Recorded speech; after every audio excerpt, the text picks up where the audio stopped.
bem-vindo ao programa Hora do Estudo Bíblico, com o doutor e professor Lehmann Strauss.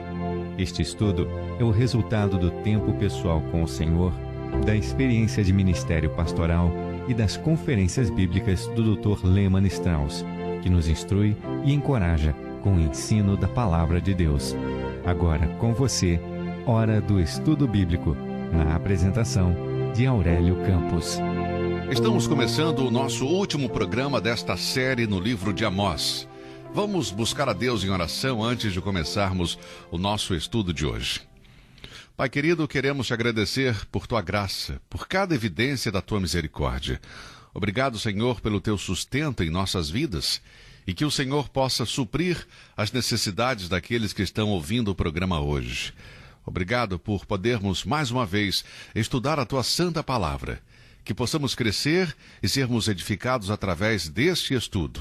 Te louvamos, Pai, por cada pessoa que tem apoiado e sustentado o nosso ministério. Abençoa-os.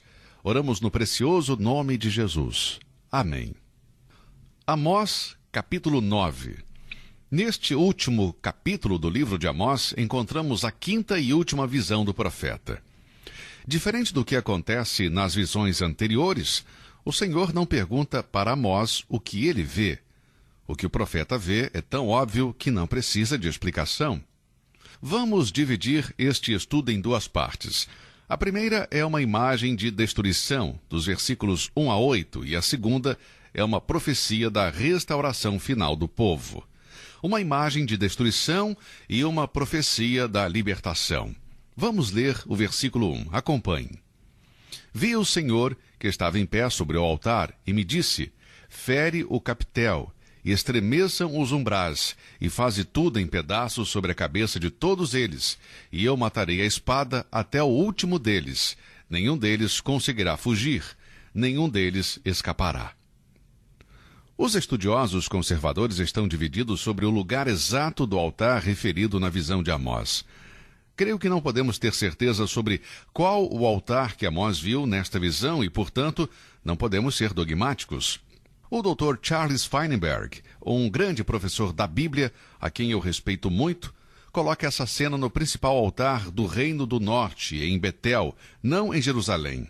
O Dr. Leach diz que este não é o altar de Betel, porque para Amós, o profeta do Senhor, havia apenas um altar digno de ser chamado de altar, e esse estava em Jerusalém, porque o Senhor nunca tinha honrado o altar e o templo de Betel com a sua presença. Bom, da minha parte, eu não tenho certeza qual era o altar desta visão, e não estou sugerindo que o contexto histórico não seja importante. Seja qual for a localização deste altar, temos aqui uma visão na qual podemos tirar várias lições práticas. Portanto, é mais relevante estudá-las do que discutir a localização exata do altar. O que nós sabemos com certeza é que temos uma cena com um altar e há pessoas presentes. O próprio Senhor está presente no altar e enquanto a multidão aguarda o início das cerimônias religiosas, um tremor é sentido. Sua intensidade aumenta até derrubar as colunas mais altas sobre as pessoas e, em seguida, as paredes caem, enterrando as pessoas sob os escombros. 2 vezes Deus diz que ninguém vai escapar da catástrofe. Vamos ler os versículos de 2 a 4. Ainda que cavem até ao inferno, a minha mão os tirará dali. E se subirem ao céu, dali os farei descer. E se esconderem no cume do Carmelo, buscá-los-ei e dali os tirarei. E se dos meus olhos se ocultarem no fundo do mar, ali darei ordem à serpente, e ela os picará. E se forem em cativeiro diante de meus inimigos, ali darei ordem à espada que os mate, e eu porei os meus olhos sobre eles para o mal, e não para o bem. Ou seja, não haverá lugar para fuga, para se salvar. Este terremoto viria com tal fúria como o juízo de Deus, que nem o lugar mais profundo, nem o lugar mais alto serviriam de fuga ou proteção para as pessoas. O Deus Todo-Poderoso está por trás desse violento cataclisma e não existe poder que possa impedi-lo. Aqui está a prova irrefutável de que Deus não aceita qualquer religião do homem quando esta religião está vestida com sacrilégio. Na mensagem de Amós, através de seu livro, ele enfatiza o fato de que as pessoas que frequentam a igreja em pecado e pretendem adorar a Deus ao mesmo tempo, devem esperar o juízo de Deus. A adoração superficial e hipócrita não pode escapar às consequências? Meu amigo, Deus deixa claro que seu juízo é inevitável. Nesses versículos, Deus declara a sua onipresença. Ele está presente em todos os lugares e ao mesmo tempo. Podemos ver isso claramente nos versículos que acabamos de ler, versículos 2 a 4. Todo filho de Deus aprendeu que é absolutamente impossível tentar se esconder de Deus. Jonas planejou uma longa jornada para escapar da presença de Deus, mas o Senhor estava presente ali, controlando o vento, o mar e até o grande peixe. Você nem ninguém pode escapar de Deus. Ninguém pode se esconder de Deus. Há um comentário interessante sobre a onipresença de Deus no Salmo 139. Eu quero ler alguns versículos do Salmo 139, onde o salmista escreveu sob inspiração divina. Começando no versículo 7 diz: Para onde me irei do teu espírito? Ou para onde fugirei da tua face? Se subir ao céu, lá tu estás. Se fizer no inferno a minha cama, eis que tu ali estás também. Se tomar as asas da alva, se habitar nas extremidades do mar, até ali a tua mão me guiará e a tua destra me susterá. Se disser, de certo que as trevas me encobrirão, então a noite será luz à roda de mim. Nem ainda as trevas me encobrem de ti, mas a noite resplandece como o dia. As trevas e a luz são para ti a mesma coisa. Uma passagem muito bonita que fala da onipresença de Deus. Esta é uma verdade encorajadora para cada filho de Deus, saber que está na vontade de Deus e que Deus está com ele onde quer que esteja. Mas a verdade é terrivelmente assustadora para aqueles que tentam se esconder de Deus. Muitas vezes eu estou longe de casa, longe da minha querida esposa, e não vejo os meus filhos e meus netos com a frequência que eu gostaria, mas encontro um grande conforto e consolo no fato de que, quando estou longe dos meus entes queridos, Deus está tão perto deles como de mim. Essa é a onipresença de Deus. Agora, nos versículos 5 e 6 de Amós, capítulo 9, Deus declara a sua onipotência. Isso significa seu poder sem limite. Vamos ler os 2 versículos. Porque o Senhor Deus dos exércitos é o que toca a terra, e ela se derrete. E todos os que habitam nela chorarão, e ela subirá toda como um rio, e abaixará como o rio do Egito.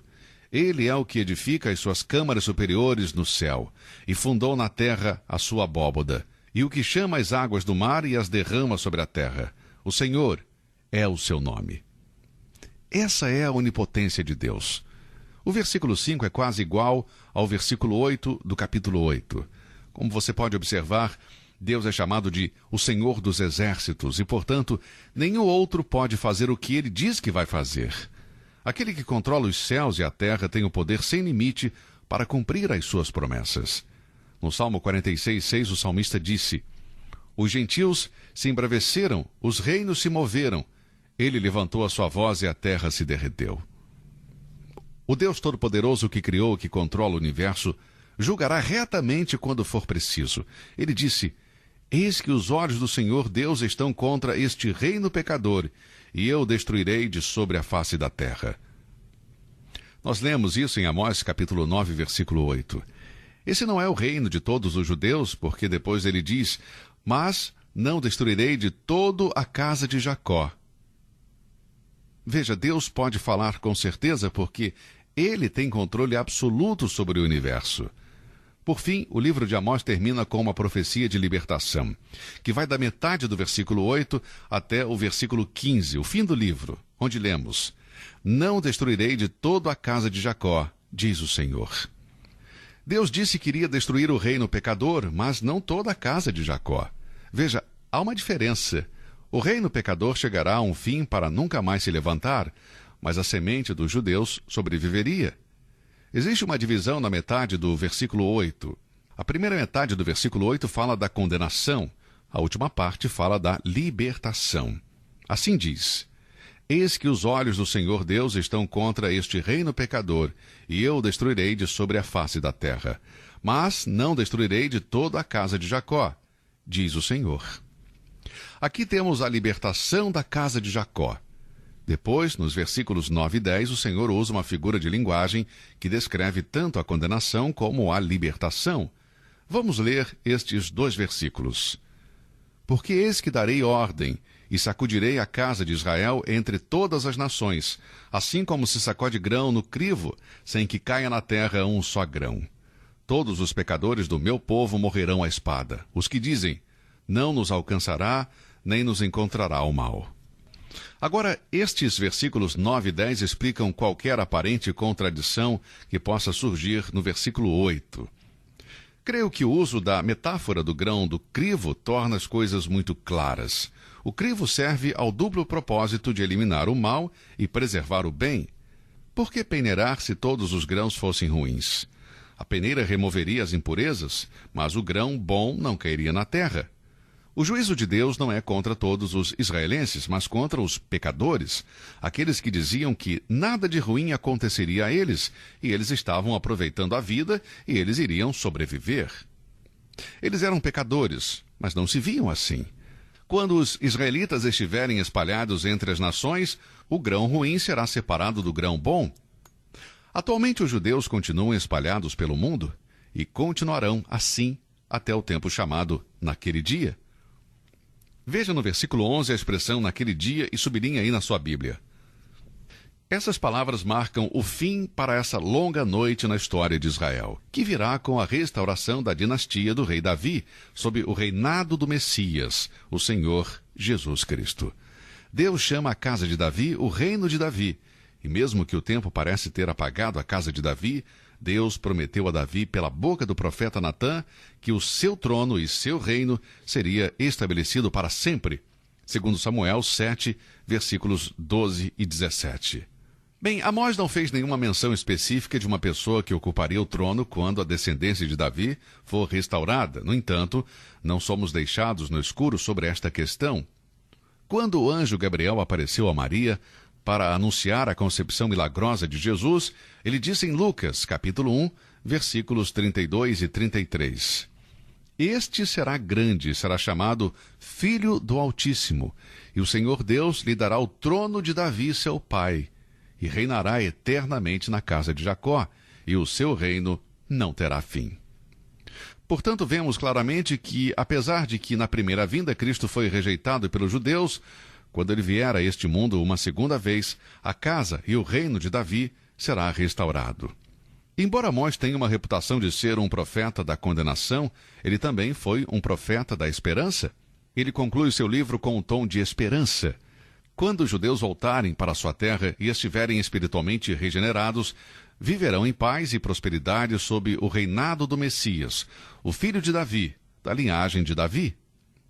Cristo disse em Apocalipse 3, versículo 7, Ele tem a chave de Davi.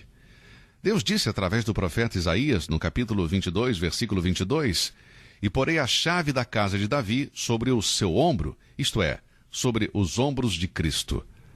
Há muitas coisas boas preparadas para Israel, incontáveis bênçãos no futuro dos crentes judeus. Amós menciona um futuro de prosperidade para Israel a partir do versículo 13 deste último capítulo do seu livro. Além de prosperidade, ele fala de paz. Vamos ler o versículo 13. Eis que vem dias, diz o Senhor, em que o que lavra alcançará o que cega, e o que pisa as uvas ao que lança a semente, e os montes destilarão mosto, e todos os outeiros se derreterão. Assim como no versículo 13 lemos de paz e prosperidade, os versículos 14 e 15 anunciam a permanência.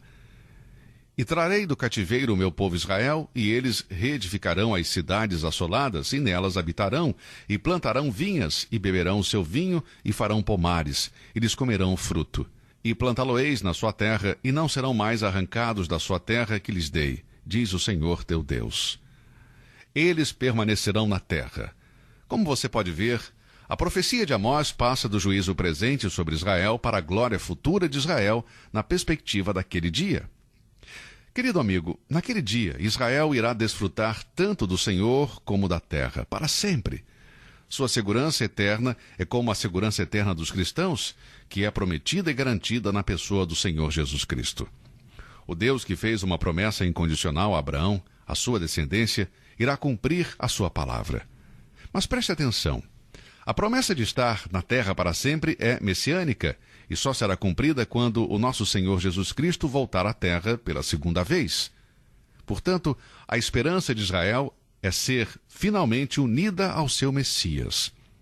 Devemos também observar que esta profecia não se limita a Amós, mas é a esperança e o sonho de todos os profetas do Antigo Testamento. Sua esperança está em Deus, que irá restaurar o seu povo escolhido quando Jesus voltar à terra. Agora, por favor, amigo, ouça com atenção.